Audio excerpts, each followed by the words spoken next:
नै जों दायो माने बालाजार गामिनिफ्राय जोङो माथाइगावआव थांनोसै जोङो मा होनो जारनि होजेनबाय बेलाय नै बाजैया नै बाजैबो थांगोन जोंनिया ओमफ्राय नै थांगोनसै आरोखि जोङो माथाइगावआवहाय दायो जारनि होजेनबाय आरो गारिया स्टार्ट खालामजेनबाय होख्लायजेनबाय नै ड्राइभारा सिवबा होखाजेनबाय ड्राइभारा बेलाय नै ओरैहाय आदा दङ एजेन्ट दं नै ओरै आनाव दङ होख्लायजेनबाय बेलाय नै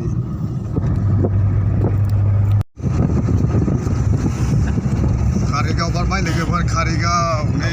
आलांगि मोनबाय आलांगि कारिगाव बारनानैहाय आलांगि जर्दानपुर आलांगि मोनबाय आरोखि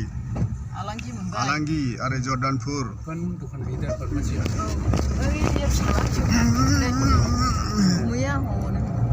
ये जाहैबाय आलांगि बाजार नायदो नै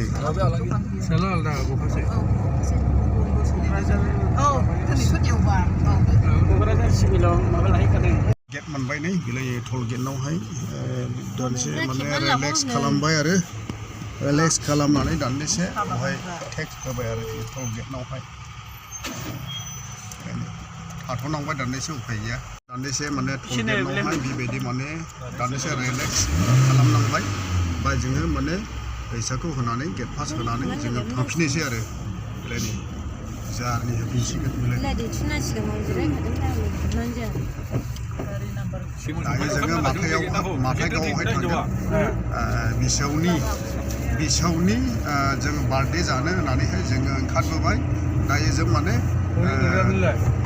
जारनि होगासिनो दं आरोखि लोगोफोर टल गेटनावहाय जों मोनसे टेक्स होनानैहाय जोङो आवगायबोबाय आरो नायदों लोगोफोर सोर सोर दं सोर सोर गैया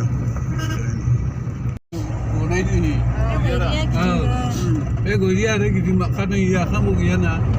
खालायबो गिदिं